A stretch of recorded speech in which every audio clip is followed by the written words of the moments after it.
नमस्कार साथियों, आप देख रहे हैं हिट विट न्यूज टीवी और मैं हूं हरनाम सिंह पड़वाल।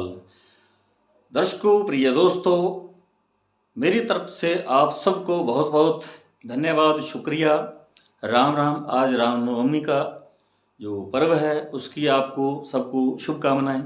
तो साथियों, लेकिन पहले हम मुद्दे की बात करेंगे और सबसे बड़ा मुद्दा जो आपके सामने है, आपको मालूम है अभी परसों यानी 19 अप्रैल से देश के अंदर आम चुनाव हो रहे हैं, लोकसभा चुनाव हो रहे हैं और इसी के मद्देनज़र सभी पार्टियां सक्रिय हैं और धुआंधार प्रचार प्रसार हो रहा है। और इसी क्रम में जैसा कि हम अनूपगढ़ जिले के रहने वाले हैं, बीकानेर लोकसभा क्षेत्र है हमारा और साथ में पड़ोसी श्री गंगानगर लोकसभा सीट भी है। दोनों ही जो हॉट सीटें हैं और यहाँ जितने भी प्रत्याशी हैं, जो मुख्य रूप से जो इंडिया गठबंधन और एनडीए यानी भाजपा, दोनों की आमने सामने टक्कर है। इसके बीच कोई अन्य पार्टी, कोई क्षेत्रीय दल या कोई अन्य कोई ऐसा उम्मीदवार नहीं है जो पूरा प्रभावशाली हो और इन दोनों ही जो एनडीए या इंडिया गठबंधन को प्रभावित करने वाला हो और इनकी हार जीत तय करने वाला हो या वोट कटवा उम्मीदवार हो या पार्टी हो, ऐसी कोई बात नहीं है। यहाँ आमने सामने दोनों ही इंडिया गठबंधन और एनडीए की टक्कर है और टक्कर इतनी जबरदस्त कि लोगों के समझ में नहीं आ रहा है। एक बार तो ऐसा माहौल लग रहा है, सभी असमंजस की स्थिति में हैं कि कौन जीतेगा, क्योंकि भाजपा यहाँ से बीते 15 वर्षों से लगातार दोनों ही लोकसभा सीटों पर काबिज है और इस बार उनका गढ़ ढहने की जो प्रबल उम्मीदें लगाए बैठे हैं लोग जो विपक्षी हैं। मान लो इंडिया गठबंधन, कांग्रेस, आम आदमी पार्टी, आरएलपी और ये ही मुख्य दल हैं यहाँ विरोधी, लेकिन कम्युनिस्ट पार्टी भी है और इनका इस बार गठबंधन हो जाने के कारण भाजपा को कड़ी चुनौती मिल रही है। और इसी बीच हमने जो हमारा आंकलन है और जिस प्रकार की जो सूचनाएं आ रही हैं उनसे ऐसा लग रहा है कि दोनों ही सीटों पर भाजपा को कड़ी टक्कर देगी इंडिया गठबंधन। और इसमें जैसा कि कांग्रेस के उम्मीदवार हैं लोकसभा सीट बीकानेर से गोविंद राम मेघवाल और दूसरी तरफ गंगानगर सीट से हैं गंगानगर जिले के जिला प्रमुख, जो वर्तमान में जिला प्रमुख पद पर हैं, लेकिन उनको चुनाव मैदान में कांग्रेस पार्टी ने उतारा है, उन पर भरोसा किया है क्योंकि जिला प्रमुख पद पर हैं और इसी का हो सकता है उन्हें लाभ मिल जाए और इसी के चलते उन्हें टिकट दी गई है और वो चुनाव मैदान में है और उनका धुआंधार प्रचार चल रहा है।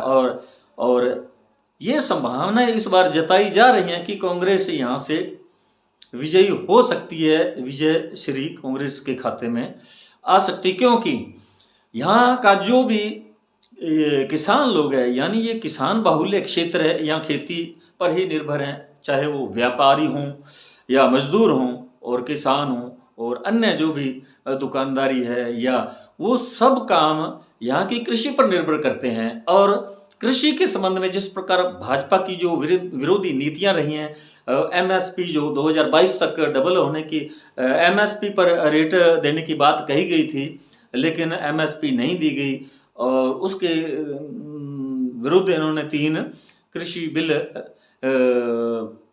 किसानों के लिए लाए और लेकिन उनका विरोध हुआ और उन्हें रिपील कर लिया गया। लेकिन जैसा कि मोदी जी ने कहा था 2022 तक किसानों की आय डबल हो जाएगी, दोगुनी हो जाएगी, लेकिन 2022 यानी 10 वर्षों के भीतर अभी तक किसानों की आय डबल नहीं हो सकी है और इसीलिए कहीं ना कहीं किसानों में भारी रोष है। और दूसरे जो मुद्दे हैं, मुख्य मुद्दे जो सबको मालूम है, महंगाई है, बेरोजगारी है और महिलाओं के साथ किस प्रकार उत्पीड़न के केस सामने आ रहे हैं।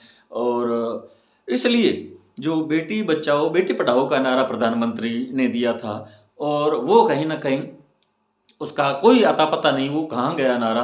और भी बहुत सारे नारे दिए थे मोदी जी ने, जो सारे ही नारे जुमले ही साबित हुए और इन जुमलों की वजह से जो है बैकफुट है भाजपा और कांग्रेस जो है वो भारी पड़ती दिखाई दे रही है, क्योंकि सोशल मीडिया का जमाना है और सोशल मीडिया पर जिस प्रकार मोदी ने 2014 के अंदर सोशल मीडिया को अपना जो है हथियार बनाया था, और उसी नक्शे कदम पर इस बार कांग्रेस भी चल रही है, क्योंकि जो बड़े नेशनल टीवी चैनल हैं उन पर कब्जा हो चुका है भाजपा का, और वो विपक्ष की किसी भी बात की जो अच्छी चीजें हैं, अच्छा उनका मैनिफेस्टो है, उनकी कोई चर्चा नहीं होती किसी भी बड़े चैनल पर।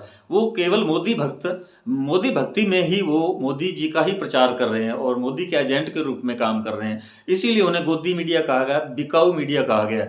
लेकिन दूसरी तरफ जिस प्रकार जो मुद्दे हैं उन पर भाजपा बात नहीं कर रही, वो कभी राम मंदिर का मुद्दा उठाती है, कभी हिंदू मुस्लिम के बीच जो नफरत की खाई है उसको और गहरा करने की कोशिश कर रही है, और इस प्रकार की बातें जो धार्मिक मुद्दों को लेकर वो चर्चा करती है भाजपा। लेकिन जो बुनियादी सवाल हैं या बुनियादी जरूरतें हैं उन पर भाजपा बिल्कुल मुंह चुराती है, मुंह छुपाती है, कतराती है, उस पर कुछ भी बात करने के लिए तैयार नहीं होती।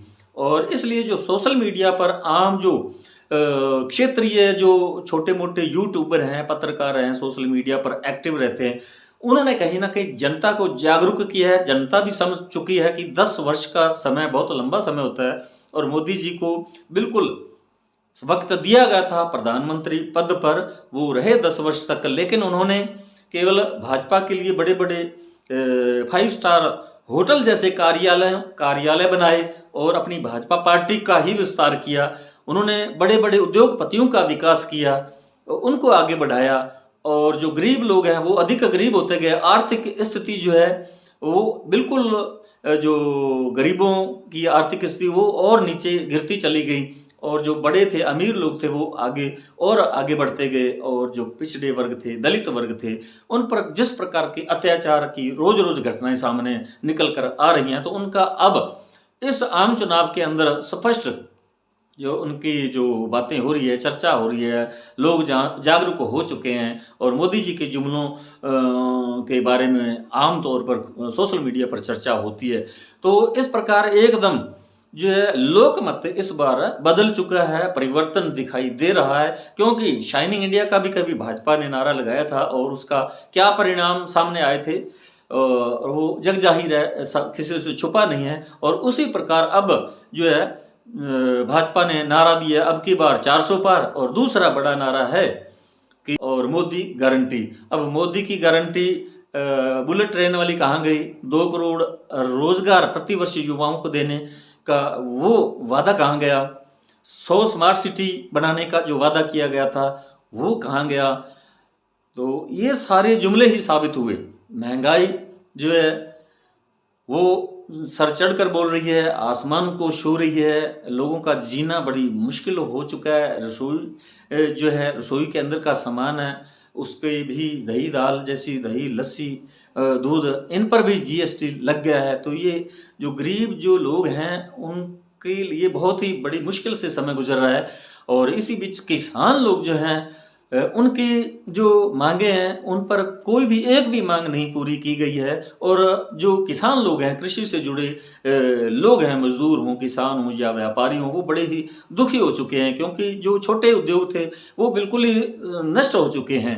और जो बड़े उद्योग हैं, जो नेशनल लेवल की बड़ी बड़ी कंपनियां हैं, तो उनमें भी जो है समानता नहीं दिखाई दे रही, क्योंकि उसमें बड़े बड़े जो मुकेश अंबानी है या अडानी है, इन्हीं को कॉन्ट्रैक्ट दिए गए, इन्हीं को जैसा कि राहुल गांधी जी कहते हैं, कांग्रेस पार्टी कहती है, या विपक्ष के जो है नेतागण हैं भाजपा पर अक्सर आरोप लगाते हैं कि इलेक्ट्रल बॉन्ड जो है इसके जरिए इन्होंने एक ऐसा ये इन्होंने मनी बिल लाए जिसके जरिए एक्सटॉर्शन एक्ट चलाया गया, और यानी ये चंदा दो और धंधा लो, इस प्रकार की जो काम किए गए भाजपा के द्वारा 8.25 अरब का घोटाला, यानी दुनिया का सबसे बड़ा घोटाला बताया जा रहा है। ध्रुव राठी ने भी यही बात कही, राहुल गांधी जी भी यही बात कह रहे हैं। सुप्रिया श्रीनेत जो है कांग्रेस की एक कद्दावर नेता है, बहुत सी तेज तर्रार नेत्री हैं, प्रवक्ता हैं कांग्रेस की, वो भी यही बात कह रही है। यानी पूरा जो है विपक्ष हमलावर है भाजपा पर, और हमारा जो भाजपा है उनके नेतागण जो हरियाणा में तो इतनी बुरी हालत है कि वहां गांवों के अंदर घुसने नहीं दिया जा रहा। और जेजेपी के नेता दुष्यंत जो चौटाला है, उनके साथ भी इसी प्रकार का दुर्व्यवहार किया जा रहा है, क्योंकि उन्होंने जनता को कहीं ना कहीं धोखा दिया था और भाजपा को बाहर करने का उन्होंने वादा किया था। और लोगों ने उन्हें 10 सीट दी, लेकिन उन्होंने भाजपा के साथ मिलकर सरकार बनाई। और इस बार जो उत्तर भारत में है, उत्तर भारत में इस बार जो है भाजपा की हालत बहुत ही खराब है, पतली है। और साउथ में तो उनका पहले भी कोई आधार नहीं है। और कर्नाटक में था, वहाँ जो है उनका जो है दबदबा था, प्रभाव था, उनकी सरकार थी। वो कांग्रेस वहाँ काबिज हो चुकी है और इसलिए उन्हें खामियाजा भुगतना पड़ेगा। और महाराष्ट्र में भी इसी प्रकार के हालात हैं। और जो उत्तर पूर्व का एरिया है, मणिपुर है या मेघालय है, तो वहाँ भी इसी प्रकार के हालात हैं। तो कहीं भी ऐसा नहीं लग रहा, जिस प्रकार की खबरें निकल कर आ रही हैं कि मोदी या भाजपा इस बार फिर तीसरी बार हैट्रिक लगाएगी, केंद्र में उनकी सत्ता बनेगी, ऐसा कोई कहीं से भी दिखाई नहीं दे रहा। क्योंकि जनता सब जानती है, जनता जनार्दन सब जानती है। और इस बार परिवर्तन की लहर जिस प्रकार चल रही है, लग रहा है कि मोदी जी के लिए संकट सामने खड़ा दिखाई दे रहा है। और इसलिए मोदी जी की जो उनकी भाषण है, रैलियां हैं, उनके अंदर मोदी जी का चेहरा अमूमन मुरझाया हुआ है, दिखाई दे रहा है। और हम बहरहाल बात करेंगे किसानों की, तो किसानों की जिस प्रकार की हालात है, उन्हें एमएसपी नहीं देगी। और अभी फिलहाल जो चुनावों के दौरान रबी की फसल जब बाजारों में गई तो औने पौने दामों में उन्हें बेचनी पड़ी।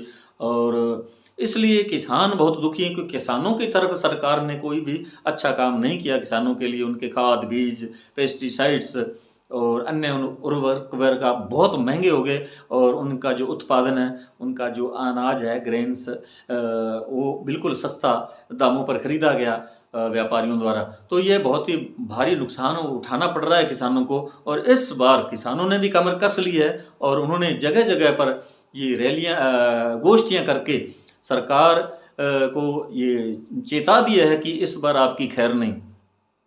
क्योंकि किसान जो है, उनको पता है कि इंडिया गठबंधन के अंदर इस बार पूरी ताकत है। क्योंकि इस बार जो इंडिया गठबंधन है, उसके अंदर बहुत सारे क्षेत्रीय दल भी हैं। और कांग्रेस है, नेशनल, राष्ट्रीय, पुरानी बड़ी पार्टी है, और उसके साथ जो क्षेत्रीय दल भी साथ हो चुके हैं। कम्युनिस्ट पार्टी जो राष्ट्रीय दल है, वो भी उनके साथ है। इसलिए आमने सामने दोनों की टक्कर है। और इसलिए कहीं ना कहीं इंडिया गठबंधन का पलड़ा भारी दिखाई दे रहा है। और जो कांग्रेस का मैनिफेस्टो है, उसमें भी आकर्षक वादे किए गए हैं। और वादे जो हैं वो तो भविष्य ही बताएगा। अगर कांग्रेस सरकार बनती है, जीत कर सत्ता पर काबिज होती है, उसके बाद ही पता चलेगा कि इन वादों का क्या होता है। मैनिफेस्टो के जो अंदर इन्होंने बातें लिखी हैं, बताई हैं, वादे किए जा रहे हैं और बड़े बड़े सब्ज बाग दिखाए जा रहे हैं, क्या ये पूरे होंगे? ये तो भविष्य के गर्भ में छिपा एक बड़ा सवाल है। लेकिन दूसरी ओर भाजपा जो है, भाजपा का जो मैनिफेस्टो है, उससे कहीं ना कहीं आम लोग संतुष्ट नहीं हैं। और इस लिए कहा जा रहा है और माना जा रहा है कि इस बार कड़ी टक्कर होगी दोनों में, एनडीए और इंडिया गठबंधन में। और 10 साल का जो दीर्घ काल होता है, उससे कहीं ना कहीं जनता भी ऊब चुकी होती है। क्योंकि बहुत सारी गलतियां होती हैं और तमाम जो आम लोगों की इच्छाएं होती हैं, ज़रूरतें होती हैं, उनकी कोई भी सरकार पूर्ति नहीं कर पाती। और इसलिए एंटी इनकम्बेंसी जो झेलनी ही पड़ती है, 10 साल का समय जो है वो इसलिए अब कहीं ना कहीं मुश्किल पैदा कर रहा है मोदी जी के लिए, भाजपा के लिए एक बड़ी समस्या खड़ी हो चुकी है। और इसी क्रम में बहरहाल मैं बात करूंगा जो अनूपगढ़ एरिया है, हनुमानगढ़ या गंगानगर, क्योंकि जो किसान आंदोलन चला था दिल्ली के सिंघू बॉर्डर पर या शाहजहांपुर बॉर्डर पर या गाजीपुर बॉर्डर पर लाखों की तादाद में किसान पहुंचे थे और 1 साल से भी ज़्यादा समय तक वहाँ रुके और 750 किसान भी शहीद हो गए थे। और उसके बाद जिस प्रकार का समझौता हुआ, मोदी जी ने वादे किए थे कि केस जो किसानों के विरुद्ध दर्ज किए गए, फाइल किए, उन्हें रिमूव कर लिया जाएगा, रिपील कर दिया जाएगा, हटा दिया जाएगा, मुआवजा दिया जाएगा किसानों को और एमएसपी दी जाएगी, एमएसपी के लिए एक समिति गठित की जाएगी। तो ये तमाम जो वादे उस वक्त किए गए थे, उन पर बिल्कुल एक कदम भी भाजपा ने या मोदी जी ने आगे नहीं बढ़ाया और वो जस की तस समस्या जो है अधर में लटक रही है। और इसीलिए कहीं ना कहीं किसान जो हैं वो विरोध कर रहे हैं। और उनकी अपील है आम मजदूर लोगों को, किसानों को, व्यापारियों को, छोटे जो उद्योग धंधा करने वाले लोग हैं, उनसे अपील है कि आप इस बार मोदी जी को यानी भाजपा को वोट मत करें। और किसी को भी कर लें, तो इसका सीधा सा मतलब है कि दूसरी तरफ इंडिया गठबंधन है, और इंडिया गठबंधन में कम्युनिस्ट पार्टी भी है, आम आदमी पार्टी भी है, कांग्रेस है, या और भी आरएलपी वगैरह। तो इससे लगता है कि भाजपा इस बार बैकफुट पर है और भाजपा की नैया डूबने ही वाली है।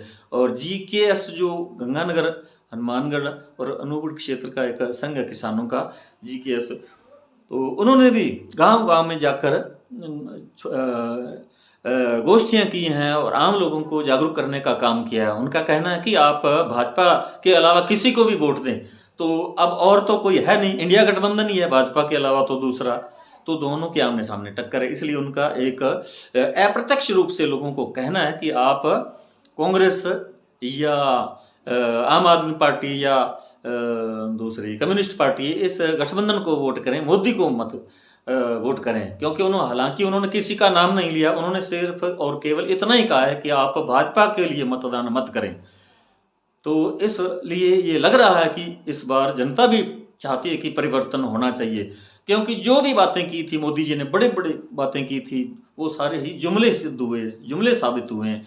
तो गंगानगर की जो जीकेएस है उसमें मैं आपको बताना चाहूँगा, और ये मेरे पास है एक सूचना, वीरदीप सिंह ने मुझे बताई है, किसान नेता हैं और अनूपगढ़ जिले के ब्लॉक अध्यक्ष भी हैं वीरदीप सिंह जीकेएस के।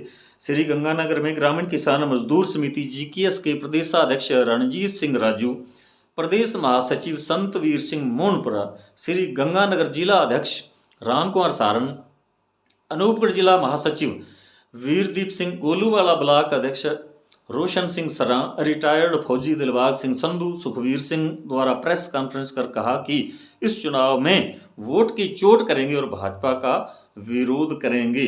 प्रेस वार्ता में किसान मजदूर को अपील की गई कि भाजपा को वोट ना करके जिसे मर्जी अपने विवेक से मतदान करें। अब ये आप समझ लीजिए, उन्होंने स्पष्ट तौर से कहा है कि आप भाजपा को वोट ना करें और दूसरे किसी को भी अपनी मर्जी से वोट करें। तो दूसरा तो और कोई सामने है नहीं, भाजपा के इंडिया गठबंधन है, और इसलिए उनका साफ अप्रत्यक्ष रूप से इशारा इंडिया गठबंधन की तरफ है। क्योंकि राहुल गांधी ने भी अपनी जो कांग्रेस का मैनिफेस्टो है उसमें उन्होंने कहा है कि अगर उनकी केंद्र में सत्ता आती है, सरकार बनती है, तो बिल्कुल पूरे देश में, पूरे हिंदुस्तान के अंदर एमएसपी की दरें जो निर्धारित करेंगे, एमएसपी पे ही फसलें खरीदी जाएंगी।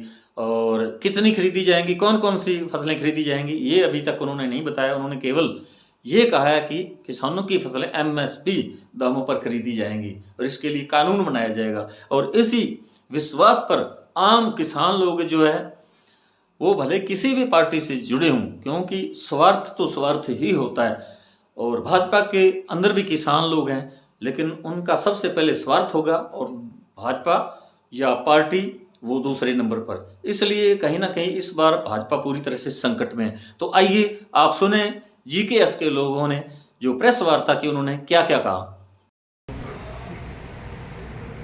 जय किसान साथियों, मेन मांग है जी हमारी IGNP इंदिरा गांधी नहर परियोजना, जो प्रदेश के 12 के ऊपर जिलों को पानी उपलब्ध कराती है।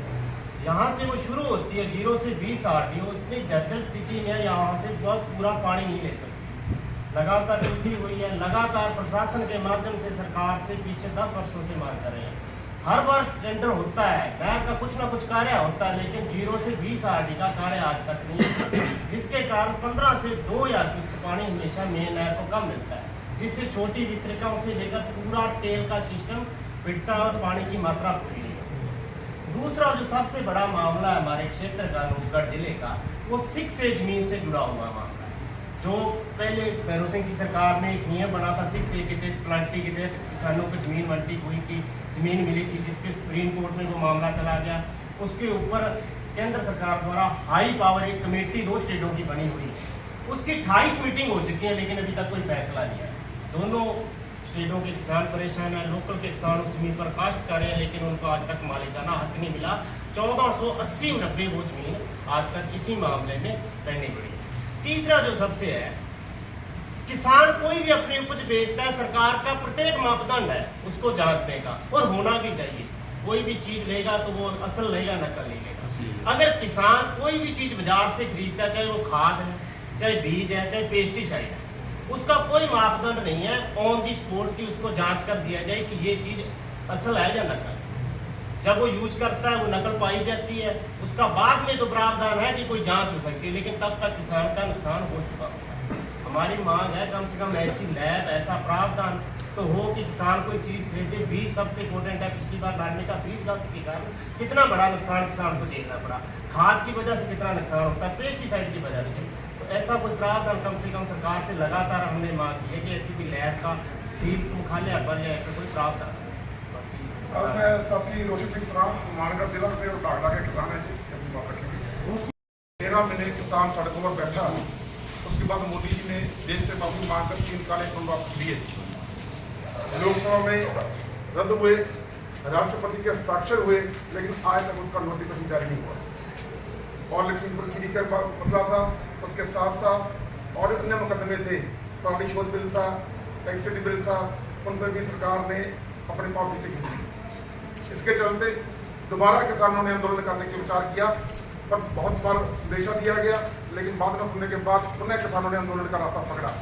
अभी 4 जगह मोर्चे लगे हुए हैं, राजस्थान के रतनपुरा में, नबवाली में, खनौरी और शंभू बॉर्डर पर।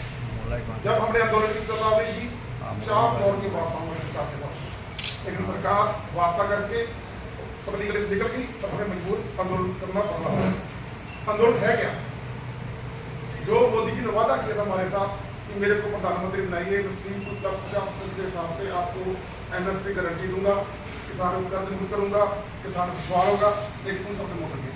अब मैं कहूँगा संजय जी से इसके आगे कंप्लीट बात करेंगे। पत्रकार बंधुओं, इसमें आज की प्रेस कॉन्फ्रेंस में बताया गया है कि किसान की 15 ऐसी मांगे हैं जो लंबे समय से किसान मांग कर रहा है, आंदोलन भी किए, सरकार के साथ बैठ के भी की, पर वो मांगे हल नहीं हुई। तो किसान के पास और कोई चारा नहीं रह गया कि वोट की चोट के बिना। तो आज हमने किसान मजदूर से अपील की है, राजस्थान के किसान मजदूर से, कि वोट की चोट की जाए और बीजेपी का विरोध किया जाए। मतदान सभी करें और मतदान अपने विवेक से करें। अपनी स्वतंत्रता है हर मतदाता को, अपने विवेक से वोट करें, पर बीजेपी का विरोध करें। क्यों? क्योंकि हम आंदोलन में बैठे हुए हैं, इस समय भी मोर्चा लगा हुआ है और इस सरकार ने हमारी कोई सुनवाई नहीं की, हमें नजरअंदाज किया।